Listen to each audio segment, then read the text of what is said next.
মহিলার গলার আওয়াজ, আর্তনাদের আওয়াজ, কান্নার আওয়াজ উমারের কানে ভেসে আসলো। কিছুক্ষণ পরে একজন যুবকের গলার আওয়াজ উমারের কানে ভেসে আসলো। হঠাৎ করে উমার ফারুক বললেন, রে ঝুপড়ির মালিক, তোমাদের এত কষ্টের আওয়াজ কেন, কান্নার আওয়াজ কেন, কি হয়েছে তোমাদের, এত দুঃখ এত যন্ত্রণা কেন? ওই যুবকটি বলল, রে পথিক, আপনি চলে যান, আপনার এইগুলি শুনে লাভ হবে না, আমরা যে কষ্টে আছি আমাদের এই কষ্ট নিয়ে আমরা থাকি, আপনি চলে যান। উমার ফারুক প্রতি উত্তরে বললেন, রে যুবক, রে বেদুইন, একটু বলো না, আমি যদি তোমার এই কষ্টে একটু সাহায্য করতে পারি, তোমার হয়তো কষ্ট লাঘব হতে পারে, বলো না, আমি একটু জানতে চাই কি দুঃখ বেদনা তোমাদের এই ঘরের ভেতরে। জোরে কন্যা আমার বাবা। এইবার বেদুইন বলে দিল, রে পথিক, আমার ঘরে একটা স্ত্রী গর্ভবতী ছিলেন, প্রসব বেদনা উঠে গেছে, এত যন্ত্রণা আমার স্ত্রীও সহ্য করতে পারছেন না, তার এই কষ্টের কারণে আমি দুঃখ করছি, কিন্তু এখানে প্রসবের বেদনার সময় একজন নারী দরকার, প্রসব কাজে হেল্প করার জন্য, সাহায্য করার জন্য, কিন্তু কোনো নারী নাই, আমি তার স্বামী, আমি কিচ্ছু জানি না প্রসবের সহযোগিতার ব্যাপারে। আর সে আমার স্ত্রী যন্ত্রণায় কাঁদে, আমিও কাঁদি, এই হলো আমার ঘরের ভেতরকার খবর। বলার সাথে সাথে উমার ফারুক এক সেকেন্ড দেরি করলেন না, তীব্র গতিতে চলে গেলেন, মরুভূমির প্রান্তর পেরিয়ে বাড়িতে চলে গেলেন। দরজার ভিতরে ঢুকেই আব্দুর রহমানের মা বলে চিৎকার করলেন, ও গো আমার স্ত্রী আব্দুর রহমানের মা, তাড়াতাড়ি করে ওঠো, তাড়াতাড়ি করে ওঠো। ওনার স্ত্রী উঠলেন, এত তাড়াহুড়া কেন, কি জন্য আপনি এত তাড়াহুড়া করছেন, ডাকছেন? উনি বললেন, ও আমার স্ত্রী, আজকে জান্নাত আল্লাহ তাআলা বিক্রয় করে দেবেন, জান্নাত কিনতে হবে তোমাকে, তাড়াতাড়ি করে ওঠো। উনি বললেন, আপনি তো জান্নাত ক্রয়ের জন্য দৌড়ে দৌড়ে বেড়াচ্ছেন, রাষ্ট্র ক্ষমতা হাতে পাওয়ার পর থেকে শুরু করে রাত দিন 24 ঘন্টা মানুষের কল্যাণে আপনি নিয়োজিত আছেন, আপনি কেন জান্নাতটা কিনলেন না? উমার ফারুক বললেন, রে রে আমার স্ত্রী, তুমি জানো না আজকে যে জান্নাত বিক্রয় দিবে আল্লাহ, ওই জান্নাত পুরুষের জন্য নয়, ওই জান্নাত নারীদের জন্য। ও আপনার স্ত্রী, তোমার জন্য জান্নাত অপেক্ষা করছে, তুমি যদি কিনতে চাও উঠো, তাড়াতাড়ি উঠো। ওনার স্ত্রী বললেন, পানের স্বামী, আমি বুঝতে পারলাম না কি কারণে আমাকে জান্নাত আল্লাহ দিবেন। উনি বললেন, ওই মরুভূমির এক প্রান্তরে ঝুপড়ির ভেতরে একজন বেদুইনের স্ত্রী গর্ভবতী, তার প্রসব বেদনা উঠে গেছে, তার হেল্প করার জন্য কোনো নারী নাই, শুধু তার স্বামী আছে, কিন্তু সে বোঝে না। তুমি যদি আজকে ওই সন্তানটা ডেলিভারির কাজে সহযোগিতা করতে পারো, আল্লাহ তাআলা তোমাকে জান্নাত দিয়ে দেবে। ওনার স্ত্রী বললেন, চলুন যাই। উনি বললেন, না, নতুন পুরাতন কিছু শুকনো কাপড় নাও, আমি বাইতুল মালে যাই, কিছু গমের আটা, জবের আটা, খুরমা, খেজুর, তেল, কিছু রসুন, পেঁয়াজ দেবো, খাদ্য খোরাক নিয়ে চলো যাই, মরুভূমি প্রান্তর দেয়া রাস্তা ধরে চলে যাব। উনি নিলেন বাইতুল মাল থেকে নিজের পিঠে নিজের বস্তা উঠাইয়া উনি চলে যাচ্ছেন সেই ঝুপড়ির নিকটবর্তী। মাঝপথে গিয়া উনি বললেন, ওগো পানের স্ত্রী, তোমার কাছে আমি একটা সাবধান বাণী শুনায় দেই। বলে, কি সাবধান বাণী? তুমি যে খলিফার স্ত্রী, আমি যে খলিফা ওমর, খবরদার আমাদের পরিচয় তুমি দিবা না। তুমি ভেতরে ঢুকবা, সন্তান ডেলিভারি হবে, নিশ্চুপে তুমি বেরিয়ে আসবে, আমাদের পরিচয় কখনো তুমি দিতে পারবে না। আল্লাহু আকবার। অর্ধেকটা পৃথিবীর বাদশা পরিচয় দিতে মন খারাপ করছে, কথা ঠিক কিনা? এখনকার আবার বক্তারা বক্তৃতা করে নেমে দেখায়, ক্যাঙ্কা হলো মরো ধীরে তুই আর করছে, মানুষ ক্যাঙ্কা হলো, মানুষ তোর পাম দিচ্ছে সেই রকম। আবার নেতারা 4 হাত ইটা বাড়িছে, 4 হাত ইটা বাড়ি ওটি নেম প্লেটে করছে উমুক নেতার সৌজন্যে। আর উমার ফারুক অর্ধেকটা পৃথিবীর বাচ্চা নিষেধ করছে, খবরদার আমাদের পরিচয় দিবে না। আল্লাহু আকবার। চলে গেল ঝুপড়ির নিকটতম এরিয়ার ভেতরে যেই উমার ফারুক দূর থেকে বললেন, রে বেদুইন, তুমি বাড়ির বাহিরে যাও, আমি একজন মহিলা এনেছি, তুমি তাড়াতাড়ি করে বাইরে যাও, মহিলা ঢুকবে, তোমার স্ত্রীর প্রসবের কাজে সহযোগিতা করবে। বেদুইন চলে আসলো বাইরে, ওনার স্ত্রী ঢুকে বললেন, শিক্ষিত হাতের স্পর্শে অতি তাড়াতাড়ি একটা ইহুদির স্ত্রী গর্ভ থেকে সুন্দর ফুটফুটে চাঁদের মতো একটা ছেলে সন্তান ভূমিষ্ঠ হয়ে গেল। সন্তানের চেহারা দেখেই উমর ফারুকের স্ত্রী আশ্চর্য হয়ে গেলেন, হায় সর্বনাশ, ইহুদির ঘরে এত সুন্দর চেহারা সন্তান আল্লাহ দিয়েছেন। কিন্তু সাবধান বাণী ভুলে গিয়া চিৎকার করে উনি বললেন, রে বেদুইন, তুমি খলিফাকে সংবাদ দাও, তোমার স্ত্রীর গর্ভে একটা পুত্র সন্তান আল্লাহ দিয়েছে। খলিফার কথা শোনা মাত্রই যুবকের কলিজায় থরথর কম্পন শুরু হয়ে গেছে, কথা ঠিক কিনা? বাংলাদেশের খলিফা কারা? আরে কেসিপিতে কাপড় কাটে এরা খলিফা, কত কোনে গায়? বাংলাদেশের খলিফা হলো দর্জিরা, যাই কেসিপিতে কাপড় কাটে। আর সৌদির খলিফা কদি ওই ইহুদি বুঝে পারছে। এই যদি এই সরকার যদি ক্ষমতার থাকলো নি, যদি আমি বলতাম প্রধানমন্ত্রী এই কথা কছে, তখন আপনারা কার কথা মনে করতেন? তাও ভয় কয় না রে, প্রধানমন্ত্রী বলে কার কথা বুঝবেন? শেখ হাসিনা। আর যদি কয় সাবেক প্রধানমন্ত্রী, তাও মানুষ প্রধান এলামেন্টে কি কর্ম রে? সাবেক প্রধানমন্ত্রীকে তো অক্ত তুই চিকিৎসার জন্য যাবারই দেবো না, এখন গেল গে বাপরে করছে, বেশি তেরিবেরি করলে আমার জেলের ঢুকামো। কি কথা রে, মুই একলাই দেখতাম পারে, কোনো এমপি মন্ত্রীর কথা শুনিনি। খালেদা না কথা দে আমাকে তাড়াতাড়ি ইয়ে করো, ওই চিকিৎসার জন্য অনুমতি দাও। কইতে তুমি তো বৃদ্ধ মানুষ, তুমি তো মরেই যাবে, চিকিৎসার কি দরকার? কি বদমাইশ পারে। আরে এগুলো আপনাকে নেতা এখনো করা সাহস পায় না রে, আমরা কই আমরা বলি এই কথা। তুই কোন সাহসে বলু যে তোমার এখন মরার সময় হচ্ছে, চিকিৎসা করে কি লাভ? কেরে এই কথা মানুষ কোয়া যাবে কেনা? সাহস কিরে? তাও এইটা মাস্তানি করে গেল। হ্যাঁ, 3 বারের প্রধানমন্ত্রী মাত্র 2 কোটি টাকার একটা মামলা দিয়া তাকে জেল দিয়ে মারা ফেলে দিল।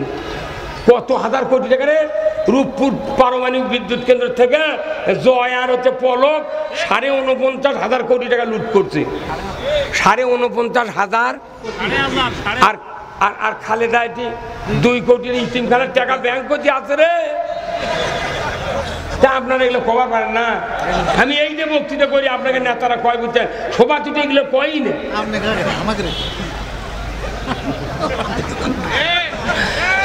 তার মানে আমরা জটিল কথা কমু কথা কয়। ওই জমি আছে 6 বিঘা, 2 বেটা, তো বাপ মরে গেছে, 3 বিঘা করে ভাগ করে লেছে। তার চকিয়া ছিল একটা, মধ্যে দিয়ে কাটে ভাগ করে লেছে। গাবিয়া ছিল একটা, খুব দুধ হয়, তেন এরা 2 ভাই করছে, ভাই গাই বাটালাম, তেলে বাটালে অবোধ ভাই করছে বাটালাও। তখন বড় ভাই করছে কি, বাটা নিলে কি ভাই জব টব করা যাবে না, তুই কেন করে বাটা নেবো? বলছে আমাকে তুই পাতা থাক্কা দে, তুই আগা থাক্কালি। আগা থাক্কা দে, তুই পাগল। উই ঘাস কাটে কাটে ওর পাও পচে গেছে, এতই খাওয়া তুমি ঘাস খিলে। আর ওর চালাক ভাই বিকেল করে দুয়ে খায়, কথা কয় না রে। ঘাস কাটে মরে কে? পাগল। আর দুধ খায় মলোকে এই চালাক। এখন আর প্রত্যেকটা গ্রামে দেখবেন যে স্বামী অবধ, আল্লাহর কি সিস্টেম, ওই অবধ মানুষের বউ কোনো চালাক হয়। এই কথা কোন টাকা আমি চাইলি করে দেখছি 10 জন অবধ মানুষের বউ সেই চালাক। এখন ওই চালাক বউ রাত্রের কথা, তুই যে ঘাস কেটে কেটে মরিস, তুই কি বুদ্ধি খেয়েছে? তুই ঘাস কেটে খিলাস আর উই হচ্ছে দুধ দিয়ে মরে। করছে না আমার ভাই আমাকে কছে, গরু না খেলে গরু বাইতে দেবি। ওরে মরদ রে, অক বুদ্ধি দিতে, গরু তুই না খিলেস ভাই, গরু বাইতে দেবি, দাম কম হবি। ওই পাগল সেই দিন খিলেচ্ছে। ওই বউ রাত্রে কথা শোন, কাল তোর সকালে উঠে একটা কথা বলেন কি, যেহেতু তুই গরু বাইতে দিচ্ছ ভাই, আমাকে মধ্যে দে, কাটে দে। আমার গরু ঘাস খাবি, গোবর বাড়াবি, ওগুলো আমি বেঁচে বেঁচে চায়ের দোকানত বেচবো ঘুঁটো। তুই দুধ খাবো কা, আমি ঘুঁটা বেচা খাবো। যখন এই কথা ওই চালাক ভাই কথে, চালাক ভাই কোথায় এই বুদ্ধি দিল কি একরা, ওই মনে মনে করছে। তখন করছে ভাই তাহলে তুই 1 কেজি দুধ আজ থেকে লিখিয়ে নি। আমাকে এই জনগণ বুঝছেন, এই পাগল পাশে পায়ে ওই গায়ের লাগান খালি মুখত ঘাস তুলে দেবার করছে, মানে আমাকে ভোট লিয়া ওরা ক্ষমতার যা ওটি ওরা দুয়ে দিয়ে খাবি, এইবার কাটিয়া ভাগ হবি, এইবার কাটিয়া ভাগ। এই কথা কোন টাকা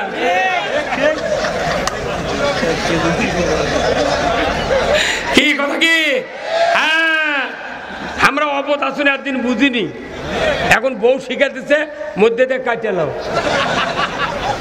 আমি ঘুঁটা বেঁচে খাবো, তুই দুধ খাবো কা, কিন্তু চালাক বুঝতে পারছে মধ্যে দিয়ে কাটলে আমার দুধও শেষ, গরুও শেষ।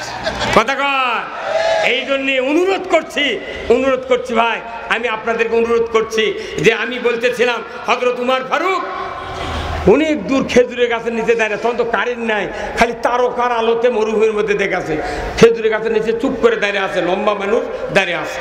এখন বেদুইন যখনই শুনছে খলিফাকে সংবাদ দাও, তখন ওর কলজের মধ্যে কাঁপছে, খলিফা এর তো উমর ইবনুল খাত্তাব ছাড়া কেউ খলিফা নাই। উতন দৌড় মারে যায়, ওই বাড়ির মধ্যে আর যায়নি, স্ত্রীর কাছে যায়নি, শোল দেখতে যায়নি, স্ত্রীর কি অবস্থা দেখতে যায়নি, খলিফাকে সংবাদ দিয়ে ঘুরিচ্ছে, খলিফা সাহেব কোথায় কোথায়, খলিফা সাহেব কোথায়? খেজুরের গাছের নিচে থেকে আমিরুল মোমিন বলতেছে আমি এখানে।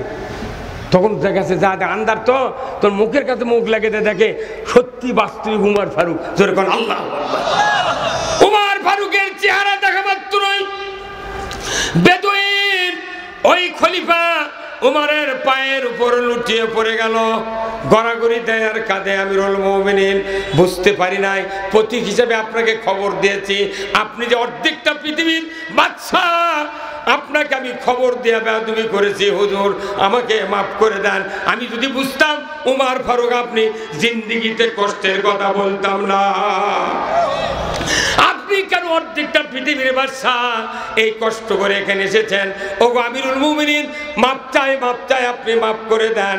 গড়াগড়ি দেয়া কাঁদে উমর ফারুক, দুই হাত দেয়া ওই বেদুইনের যুবককে বুকের সাথে জড়িয়ে ধরে বললেন, রে যুবক বেদুইন তুমি শোনো, কোনো জাতি বলে হিংসা নাই, নিন্দা নাই, কোন রকমের ঘৃণা নাই, খবরদার আমি তোমার কাছে উল্টো মাপ চাচ্ছি। ও বেদুইন, তোমার কষ্টের শুরু হওয়ার আগে আমি উমর তোমার কাছে সাহায্যের হাত বাড়াতে দিতে পারি নাই, ওই জন্য আমার অপরাধ হয়েছে, কিয়ামতের দিন আমাকে আসামির কাঠগড়ায় দাঁড়াতে হবে। রে উমর, তোমার না জানার কারণে এই বেদুইনের স্ত্রী যে কষ্ট পেয়েছে, তুমি কোথায় ছিলে? ও গো বেদুইন, তুমি আমাকে মাফ করে দাও, আমাকে মাফ করে দাও। এই উমর ফারুক কলিজার ভিতরে জড়িয়ে ধরে বললেন, রে বেদুইন, এটা নবীর শিক্ষা, এটা রসুলের শিক্ষা, ইসলামের শিক্ষা। আমি 10 বছর নবীর পথে নামাজ পড়েছি মসজিদে নববীতে, আমি কথা শুনে বুঝেছি এটাই হলো রাষ্ট্র শক্তির হলো সবচেয়ে বড় কাজ। এই কাজ করতে আমি ব্যর্থ হয়েছি, তুমি খবর দিলে তোমার কাছে এসেছি, এটা আমার অপরাধ, তুমি মাফ করে দাও। চোখের পানি ছেড়ে দেয়া উমর ফারুক যখন বারবার মাপ চায়, এইবার বেদুইন বললেন, রে আমিরুল মুমিনিন আপনি শুনুন, আপনি হাতটা বেরিয়ে দেন, আমি আর যাব না পিতামাতার কাছে পরামর্শ করার জন্য, ভাই ভাগ্যের কাছে যাব না আপনার পরামর্শ নেওয়ার জন্য, যাব না সন্তানের চেহারা দেখার জন্য, যাব না স্ত্রী সুখে আছে না দুঃখে আছে, আমি যাব না। আমি এই মাত্র বুঝতে পারলাম ইসলাম কারে বলে, দিন কারে বলে, কোরআনের রাষ্ট্র কারে বলে, আমিরুল মুমিনিনের কার কাজকে এটা বুঝতে পারলাম। অতএব আমি আপনার কাছে এক্ষুনি আমি কালেমা পড়ে হাতে হাত দিয়া মুসলমান হইয়া যাব। জোরে কন্যা মারহাবা। উনি আদর্শ থেকে কালেমা পড়ে মুসলমান হয়েছেন। এইরকম আদর্শ আমরা তো দেখাবার পারছি না, ক্ষমতাই নাই। আমাকে ক্ষমতা ছাড়া ইসলামের আদর্শ দেখানোর কোনো সুযোগ নাই। এই জন্য আসুন আজকের এই কোরআনের জান্নাতের বাগানে যারা আছেন, আমি আপনাদেরকে অনুরোধ করব যে রসুলের ওই আদর্শ বাস্তবায়নের জন্য হযরত আবু বকর রাদিয়াল্লাহু তাআলা আনহু, হযরত উমর ফারুক রাদিয়াল্লাহু তাআলা আনহু সহ আরো 2 জন খলিফা এই পৃথিবীতে ইসলামী রাষ্ট্র কায়েম করেছিলেন। তারপরে উমর ইবনুল আব্দুল আজিজ উনি কায়েম করেছিলেন। 500 বছর 700 বছর ভারতবর্ষ মুসলমান শাসন করেছেন। সম্রাট আকবরের আগ পর্যন্ত যত সরকার ছিলেন সব কোরআনের সরকার ছিলেন, কথা ঠিক কিনা? স্পেনে 700 বছর ইসলাম দিয়া শাসন করেছে। এই করোনা পর্যন্ত সেখানে মসজিদ বন্ধ ছিল। আল্লাহ করুণার মতো ঔষধ যদি পৃথিবীতে না দিত, স্পেনের মসজিদও এই খুলতো না। আজকে গত কয়েকদিন হলে আমেরিকাতে আগুন জ্বলছে, কথা ঠিক কিনা? আগুন জ্বলছে না? আপনারা ফেসবুকে দেখেছেন, ওই আপনার ডোনাল্ড ট্রাম্প আল্লাহর কাছে দোয়া করেছে, oh my God help me, oh my God you help me. কে এখন আল্লাহর সাহায্য চাচ্ছ কে? তাও তখন না আগুন নিবিছে, তখন ডোনাল্ড ট্রাম্প কাছে মুসলমানক ডাকেলে না আজান দে রে কথা কর। এখন আজানের পক্ষে আসছ টুডে অর টুমরো তাম পৃথিবীতে ইসলামের কোনো জোয়ার শুরু হয়ে গেছে, কথা ঠিক কিনা? আমরা যারা ইমানের দাবিদার, ইসলামের পক্ষে যদি থাকি তাহলে ইবাদতগুলো কবুল হবে, যদি পক্ষে না থাকি একটাও ইবাদত কবুল হবে না। অ্যান্টিবায়োটিক আয়াত আল্লাহ তাআলা কোরআনে দিয়েছেন, ওয়া মাইয়াবতাগি গায়রাল ইসলামি দীনান ফালাই ইকুবালা মিনহু ওয়া হুয়া ফিল আখিরাতি মিনাল খাসিরিন। ইসলাম ছাড়া অন্য কোন মতবাদ যদি তোমরা গ্রহণ করো আর তার আন্ডারে যদি ইবাদত বন্দেগী করো, আমার আল্লাহ বলেছেন কোন ইবাদত তোমাদের কাছ থেকে কবুল করা হবে না। আমাদের জীবন ব্যবস্থার নাম কি? যেরকম কি জীবন ব্যবস্থার নাম হলো ইসলাম। জীবন ইন্নাদ্দীনা ইনদাল্লাহিল ইসলাম। ইসলাম যেমন নামক জীবন ব্যবস্থা আল্লাহর কাছে প্রিয়, আপনার কাছে প্রিয় হতে হবে। তা আপনি যদি ইসলাম ভালো না বাসেন, আল্লাহর সাথে মতবিরোধ হয়ে গেল। আর ইসলাম যদি গ্রহণ করেন, আল্লাহর মতের সাথে মিল হলো, আল্লাহ আপনাকে জান্নাত দিয়ে দেবে। জোরে কোন আল্লাহু আকবার। ইসলাম অর্থ কি? ইসলাম অর্থ হলো জীবন ব্যবস্থা। ইসলাম মানলে শান্তি, না মানলে অশান্তির পারাপার নাই। ইসলাম নামক জীবন ব্যবস্থা আমাকে শান্তির জন্য আল্লাহ পাঠাচ্ছে। এই আইনগুলো কায়েম নাই, জানা বন্ধ নাই, চুরি বন্ধ নাই, সুদ বন্ধ নাই। এই যে এখানে মুফতি সাহেব আছেন, আমার ভাই, সদ্য বড় ভাই আছেন। আচ্ছা বলেন তো, অজু করে যদি 22 সারে অজু থাকে, কতক্ষণ একা অজু করে 22 সারলে অজু থাকে? রোজা থেকে দুপুরে ভাত খেলে রোজা থাকে? হ্যাঁ, নামাজ শুরু করছি, সূরা ফাতিহার পর বাসার ভাই বলেছে, হুজুর আপনার একটা গরু খরচ দিয়ে দিচ্ছে উত্তর পাড়ার লসিমউদ্দিন। আমি যদি নামাজের মধ্যে থেকে কই, বাবা লসিমউদ্দিনকে একটু দেরি করবে, খাও সূরা ফাতিহা পড়া হয়ে গেছে, তারপরে করছি কেরায়াত পড়ার আগ দিয়ে নামাজ থাকবি? তাহলে আপনি অজু ভঙ্গের কারণ জানলেন, নামাজ ভঙ্গের কারণ জানলেন, রোজা ভঙ্গের কারণ জানলেন, ইমান ভঙ্গের কারণ জানলেন না কে? আল্লাহ ডাইরেক্ট কোরআনে বলছেন, ইয়া আইয়ুহাল্লাযিনা আমানু লা তাকুলুর রিবা, ইমানদাররা সুদ খায় না। এর ভেতরে কথা ডুক্কি মেরে আছে, ইমান এনে সুদ খেলে ইমান থাকে না। তোমার এতই টাকার দরকার, 100 কোটি টাকা সিসি লোন করিচ্ছ সুদের ব্যাংকের থেকে, বাটাম ফাটাবি। কিয়ামতের দিন সিসি পাঠিক হাসুরের ময়দানে একটা কাহিনীত খাড়া করবি। আল্লাহ খুব এরপরে একত্র কর, একে লোন পাস কর্ম হয়। সিসি, আচ্ছা সিসি যদি এক আলিফের মদ দিয়ে পড়েন তাহলে হবি সি সি, কিন্তু হরকত দিয়ে পড়লে বামুনিয়ার মসজিদে, একই মসজিদ, তো ওখানে 1 রাকাত নামাজ পড়লে 50,000 রাকাতের সওয়াব, আর আপনার এটি পাগড়ি দিয়ে নামাজ পড়লে 27 গুণ সওয়াব। হ্যাঁ, কারণ কি জানেন? কারণটা শোনেন। কারণ হলো ওই মসজিদে রসুল কোরআন দিয়ে ওই মিম্বরত বসে থেকে 12.5 লক্ষ বর্গমাইল কোরআন দিয়ে শাসন করছেন। কোরআনের আইন ওখান থেকে কায়েম করেছেন, বিধায় ওই মসজিদে নামাজ পড়লে বেশি সওয়াব। এই কথা বলেন না, ঠিক করলেন না? আর আমরা এতই দুর্ভাগা মানুষ, বাংলাদেশের মসজিদে ওই পশ্চিম দেওয়ালে লিখে রাখছে, এই মসজিদে দুনিয়াবি কথা বলা নিষেধ। আমাদের যে মসজিদের লেখা আছে, ওই মসজিদে নামাজ পড়লেও সওয়াব হবে না। কতক্ষণে গায়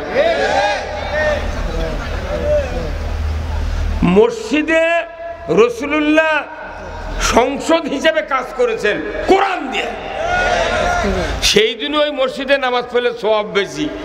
আর আমাদের দর্শক মসজিদে কোরআনের কথা কোরআনের আইনের কথা বললে ইমাম সহ যত কমিটির লোক আছে মুখের চেহারা পরিবর্তন হয়ে যায়। তাহলে সব কে দিবি?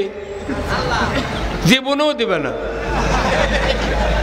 কি বাসার ভাই? এই জন্যে মসজিদে নববীর আদলে কয় না কত সরকার করলো, এইবার ক্ষমতার যদি যায় মদিনার আদলে দেশ চলবি। তে মদিনার আদলে কেউ কে দুর্নীতি? এই কত কোন টাকা আপনারা এটা একটা চাপা মারে, মদিনার কথা বলে ভোট পাওয়া যাবে। চাপার কাম বাজেনি। মদিনার আদলে যদি দেশ চলে, মদিনার মসজিদে নববীর আদলে ওই বাইতুল মুকাররম থেকে তামাম বাংলাদেশ শাসন করতে হবে। যদি হতো বাইতুল মুকাররমের ইমামের পালার লাগতো না। 5,12,000 মসজিদের ইমাম, তার ভেতরে একজন ইমাম খালি পড়ে গেছে, মোট ইমাম আছে। কারণ কি, আসল মসজিদ বাইতুল মুকাররম, এই 1 নম্বর মসজিদে কোরআনের কথা বিগত যত সরকার এসেছে কোন ইমাম কোরআনের আইন কথা বলে নাই। খালি এই সরকারের ইমাম না, সব সরকারের ইমাম গাঁজাখোর ছিল। তাছাড়া কোরআনের আইনের কথা কেন বলবে না? ওই বাইতুল মুকাররমে যদি কোরআনের রাষ্ট্রের কথা বলতো, তাহলে এই বাংলাদেশে ইসলামপন্থীদের উপরে, যারা ইসলাম ভালোবাসে এমন রাজনৈতিক দলের উপরে এত জুলুম, নির্যাতন, ফাঁসি, জেল হতো না। মসজিদ হলো মানুষ তৈরি করার সবচেয়ে বড় মাধ্যম। জুমার দিনে কত বক্তব্য হয় মসজিদে, কিন্তু আসল কথা হয় না। আমি এই জন্যে বললাম, মসজিদে নববীর ইমাম ছিলেন রসুল। কোন মসজিদের? যে মসজিদে 1 রাকাত নামাজ পড়লে 50,000 রাকাতের সওয়াব। তাহলে এই মসজিদ পৃথিবীর সেরা মসজিদ। কথা বল না কেন? নবীজি মসজিদের ইমাম, রাষ্ট্রপতি যে মসজিদের ইমাম, প্রধানমন্ত্রী যে মসজিদের ইমাম, সেই মসজিদে নামাজ পড়লে এইরকমই সওয়াব হওয়ার কথা। উনি আরেকটি গুণে গুণান্বিত, উনি হলেন তামাম পৃথিবীর সফল রাষ্ট্রনায়ক। এত বড় সফল রাষ্ট্রনায়ক পৃথিবীতে আর কেউ হতে পারবে না। বলুন তো, আমার দেশের মেম্বার থেকে শুরু করে প্রধানমন্ত্রী পর্যন্ত যদি রসুলের সফল রাষ্ট্রনায়কের আদর্শ মেনে নিতে পারতেন, আমার দেশে সুদ চলতো না। আওয়াজ ধরে হলো কেন? আমার দেশে চুরি হতো না, আমার দেশে জানা হতো না, আমার দেশে দুর্নীতি হতো না, আমার দেশে মসজিদগুলিতে জুতা চুরি হতো না। কিন্তু আমাদের দেশে দাড়ি, টুপি, জুব্বা, ফরজ, ওয়াজিব, সুন্নত, নফল সব মানার লোক আছে, কিন্তু রসুলের শাসন মানার লোক নাই। এই জায়গার ঘাটতি। তো নামাজ, রোজা, হজ জায়গার জিকিরের বক্তৃতা করে লাভ কি? কতক্ষণ লাভ আছে? কিছু লেখা হচ্ছে পল্লী উন্নয়ন একাডেমি। কতক্ষণ কি উন্নয়ন? পল্লী উন্নয়ন একাডেমি, কিন্তু ওটি উন্নয়নের কোনো কাম নাই। খালি ওরকেরই বেতন বাড়াচ্ছে আর ওটি বিল্ডিং করছে। আশেপাশের কোনো পল্লীর গ্রামের সারের উন্নয়ন নাই। কি পল্লী উন্নয়ন একাডেমির ইমামের বেতন 65,000 টাকা মাস, আর বামুনিয়ার ইমামের বেতন 3,000 টাকা। ওই ইমাম জীবনে কোনো ইমাম সম্মেলন করে কয়নি, সরকার আমার ইমাম তুমি বেতন বাড়া দিলে। ওগুলো ইমাম কি দোষ করছে? ওই খালি নিজে বাঁচিচ্ছে, বাটাম ফাটাবি। হ্যাঁ, কথা বল না। পল্লী উন্নয়ন করার একমাত্র নেতা তিনি জনাবে মুহাম্মদ রাসূলুল্লাহ। এই জন্যে আমাদের প্রথমে মেনে নিতে হবে রসুলের নেতৃত্ব। কারা কারা নেতৃত্ব মেনে নিতে চান? দুহাত তুলে আল্লাহকে দেখা। লিল্লাহে তাকবীর, নারাই তাকবীর। আল কোরআনের আলো, আল কোরআনের আলো। আমার নেতা তোমার নেতা, আমার নেতা তোমার নেতা, দুনিয়ার মুসলিম, বাংলার মুসলিম, বগুড়ার মুসলিম, সাদানপুরের মুসলিম, 9 মাইলের মুসলিম, বামুনিয়ার মুসলিম, লিল্লাহে তাকবীর। রাসূলের নেতৃত্ব, আল্লাহর আনুগত্য, এটাই হলো মুক্তির দুটা পথ। এই কথা কোন না, আমরা রাসূলের নেতৃত্বের ব্যাপারে অনেক কথা বললাম। আসুন আজকের এই বামুনিয়া দারুল উলুম দাখিল মাদ্রাসা এই 59তম, কত তোমার, ওরে বাপ রে বাপ, 59তম অধিবেশন এই তাফসিরুল কোরআন মাহফিলের সম্মানিত সভাপতি সাহেব জনাব আলহাজ মুফতি মোহাম্মদ আব্দুল কাদের, পেশ ইমাম কেন্দ্রীয় জামে মসজিদ এবং সভাপতি ইমাম মুয়াজ্জিম সমিতি বগুড়া। আল্লাহ এই মুরব্বীকে, আল্লাহ আব্দুল কাদের ভাইকে দিনের জন্য কবুল করুক, বলুন আমিন। উনি কি আছেন? এখনো আছেন। শহর সভাপতি জনাব আলহাজ মাওলানা মোহাম্মদ সুলতান আহমেদ, সাবেক সুপার অত্র মাদ্রাসা, আপনি মারহাবা, আল্লাহ ওনাকে সুস্থ রাখুক, কোন আমিন। জনাব আলহাজ মোহাম্মদ আব্দুর রহিম, বিশিষ্ট সমাজসেবক 9 মাইল, আল্লাহ ভাইজানকে দিনের জন্য কবুল করুক, বলুন আমিন। সঞ্চালনায় জনাব মোহাম্মদ দেলোয়ার হোসেন, এমডি সততা সিডস কোম্পানি লিমিটেড ও সেলফ পয়েন্ট 9 মাইল, আল্লাহ ভাইজানকে উন্নত মানের সেবা দেওয়ার তৌফিক দান করুক, বলুন আমিন। প্রধান অতিথি বগুড়ার এই গাবতলী সহ কৃতি সন্তান জনাব মোহাম্মদ হেলালুজ্জামান তালুকদার লালু ভাই, সাবেক এমপি, বিএনপি চেয়ারপারসনের উপদেষ্টা ও সিনিয়র সহসভাপতি কৃষক দল কেন্দ্র নির্বাহী কমিটি, আল্লাহ ভাইজানকে ইসলাম দিন বোঝার তৌফিক দান করুক, বলুন আমিন। জনাব সম্মানিত অতিথি জনাব আলহাজ মোহাম্মদ বেলায়েত হোসেন, এমডি যমুনা স্পেকেট নাকি Spacetech joint venture limited 9 mile Sadanpur Bogura. জনাব সহকারী অধ্যাপক ডাক্তার মোহাম্মদ আবুল আলম, সাবেক বিভাগীয় প্রধান কার্ডিওলজি বিভাগ, সজিমেক হাসপাতাল বগুড়া, মানে শহীদ জিয়াউর রহমান মেডিকেল কলেজ। ও পুরা নাম নিতে শরম ধরে, কি বুদ্ধি দেখেন সরকারের, ওটি লেখা হয়নি বগুড়া সজিমেক, ওটা আমার বুঝানোর জন্য আর একটা দুভাষিক লিয়া দেওয়া লাগবে। শহীদ জিয়াউর রহমান বগুড়ার বাড়ি বারে তারই নাম তুই লেখেছিস সজিমেক, এতই তোর সময় শর্ট, তুই লেখবু মানুষ পড়বি, তোর কিদের লাগুত স্মরণ ধরতে কথাটা কথা।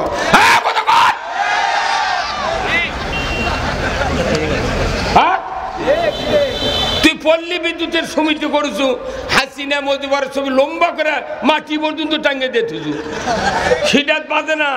আর শহীদ জিয়াউর রহমান মেডিকেল কলেজ কতি শরম দ্বারা এখন পলে গেছে, তাও শরম হয়নি।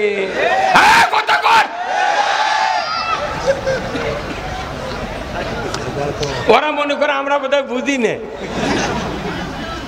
আমরা যা বুঝি এটা যদি সাধারণ মানুষ আপনি তারা বুঝতো, এ দেশে কোনোদিন অন ইসলাম ক্ষমতায় যেতে পারবে না। এই কথা কর। এরপরে প্রধান পৃষ্ঠপোষক জনাব মোহাম্মদ আবুল বাসার, আমার খুব কাছের লোক, উনি আমার বাড়ি 2 বার গেছেন, সাবেক উপজেলা চেয়ারম্যান ভারপ্রাপ্ত ও সাবেক আহ্বায়ক শাহজাহানপুর উপজেলা বিএনপি, আল্লাহ ভাইজানকে উমারের মতো যোগ্যতা দিক, বলুন আমিন। আল্লাহ যেন ওনাকে অতি তাড়াতাড়ি ইসলামী দলের নেতৃত্ব বানায় দেয়, দরকার আমিন। পৃষ্ঠপোষক জনাব Mohammad Shahadat Hossain chairman national seeds company 9 mile, আল্লাহ ভাইকে ওসমান রাদিয়াল্লাহু তাআলা আনহুর মতো ধনী বানায় দেব, জোরে আমিন। এক মোষের দাম 1.5 লাখ। বাপে কষে, বাপক বলেছে মুরব্বী না মোষের গোস্ত মানুষ খাবার খাচ্ছে, তখন বাপে কথা বা একটা মোষ দে, তখন কথা বাপ যখন কষে দিয়ে দিলাম। আল্লাহু আকবার।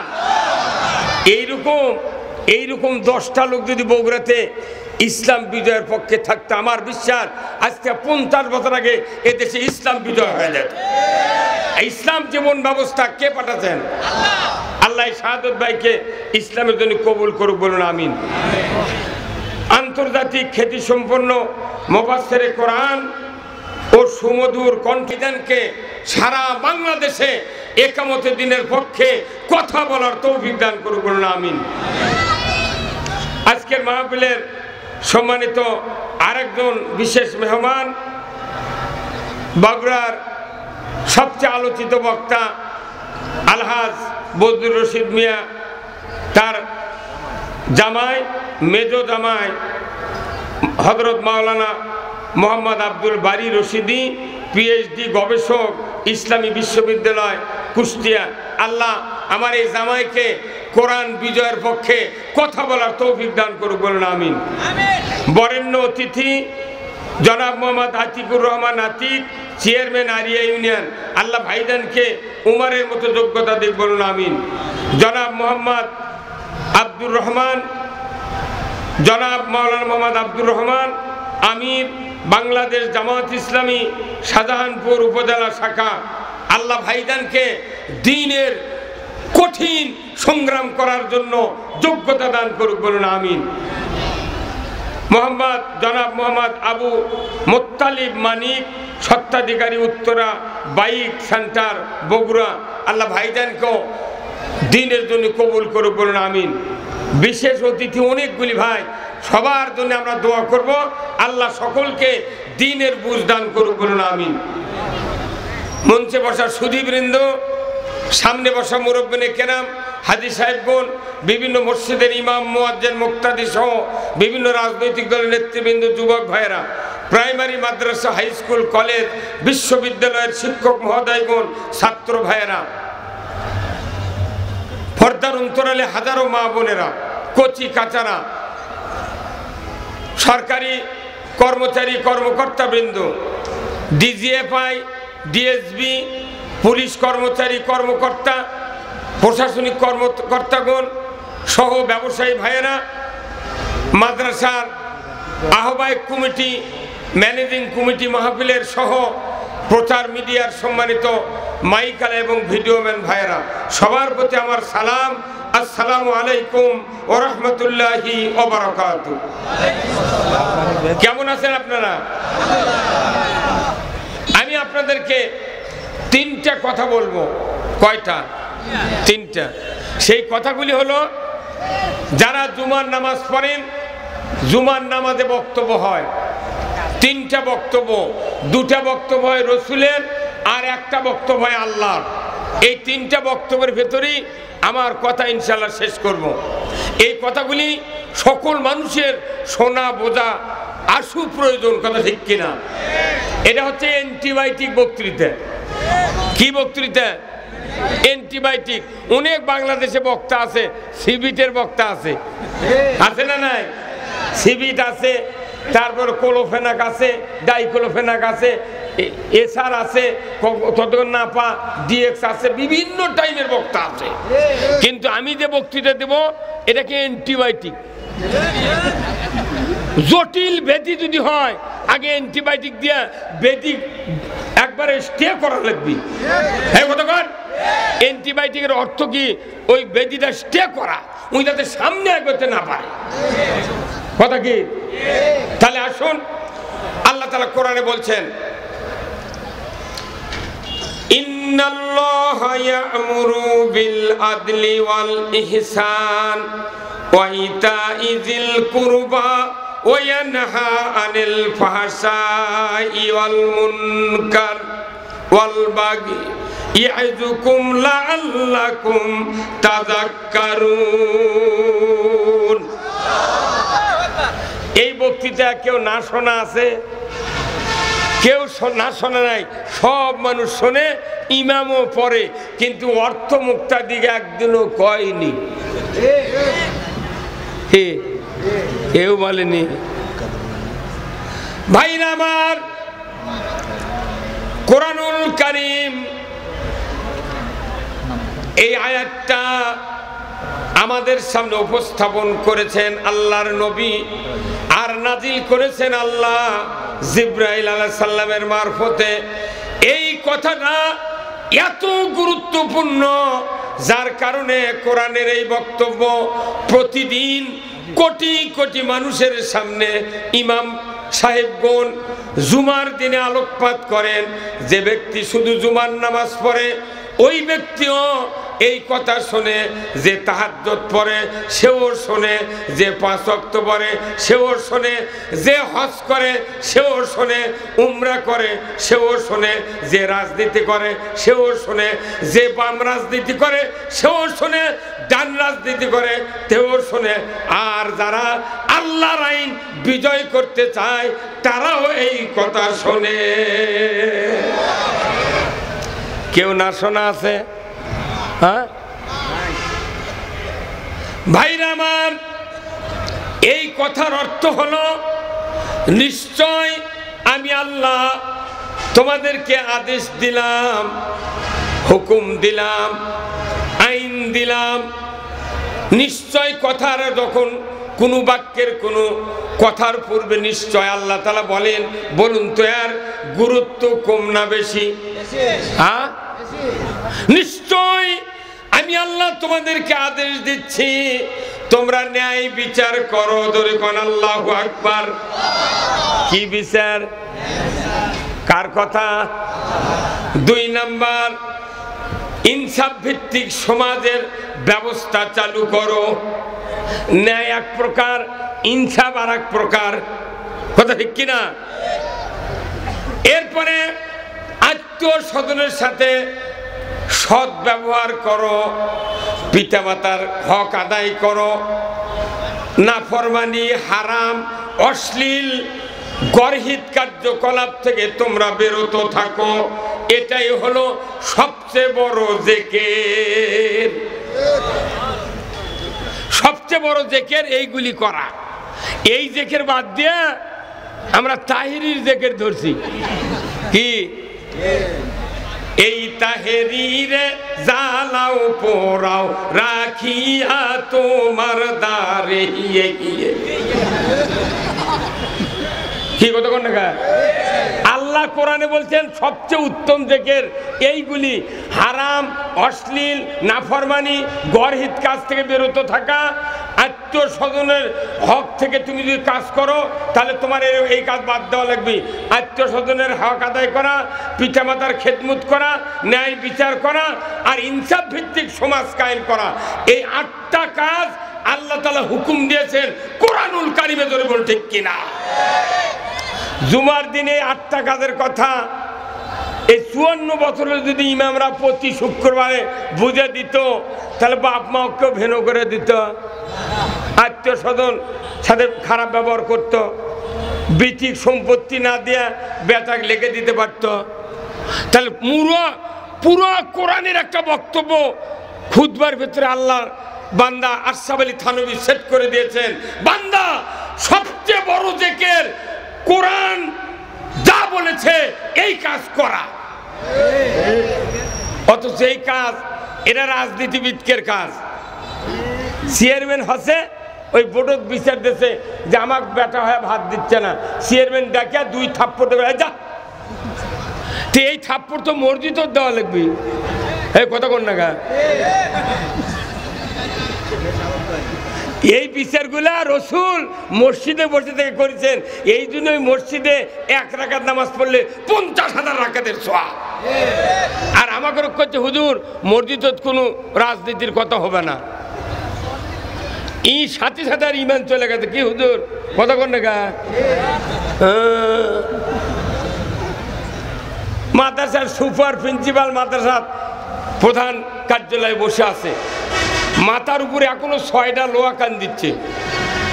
যা দেখেন 6টা লোহা, 2টা আয়না টাঙ্গানো ছিল প্রিন্সিপালের মাথার উপর, সুপারির উপর, তারপর কাছারির লাইভের উপর, কলেজের প্রিন্সিপালের উপর ছিল কি ছিল না?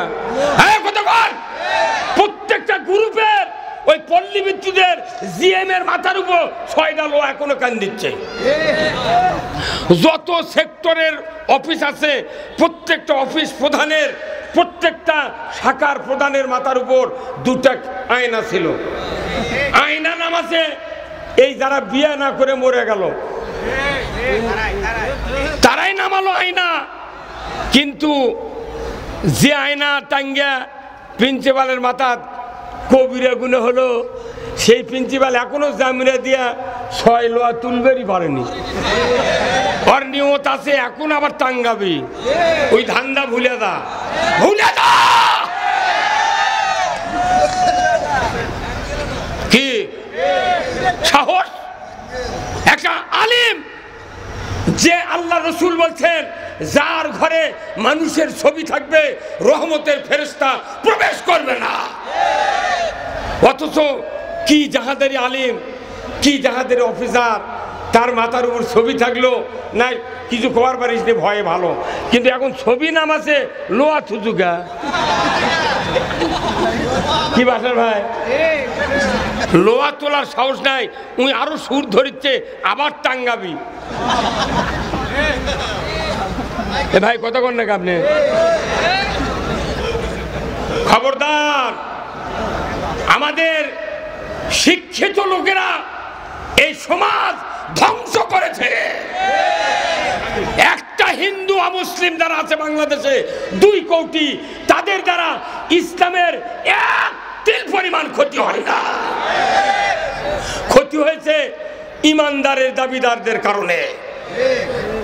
আমরা এই দেশটা আল্লাহর রহমত দিয়ে এমন ভাবে সোনালী সূর্য দেখতে পেয়েছি, যাদের বাড়ি নাই, ঘর নাই, বউ নাই, ছোল নাই, তারা কয় পিচ্ছিরে হয় হয় সব বলার। ভোরের ছাত্র দৌড়াদা এক পুলিশের বকত ঘুষি মারছে। জিজ্ঞাসা করছে ভাই তুই মার লুকিয়া করছে আমার মনে হয় আমার ভাইক মেরে ফেল দিত। ভোরের ছাত্র জানের ঝুঁকি নিয়ে তারা কাজ করছে। আর আমাকে যারা বড় বড় নেতা ছিলাম ঘরের মধ্যে খিল দিয়ে বসে আছি, ওই ফেসবুক টিভি চার ওই দিক মরিচ্ছে। আর তার শক্তি আছিল তাই কত কর গুলি, পুলিশ করছে কত কর্ম গুলি ফুরে গেছে। স্বরাষ্ট্রমন্ত্রী করছে চালাও, হাই মেয়ে চালাবো কি, একজন মারলে 30 জন আছে, তোমার মাথা ঠিক আছে?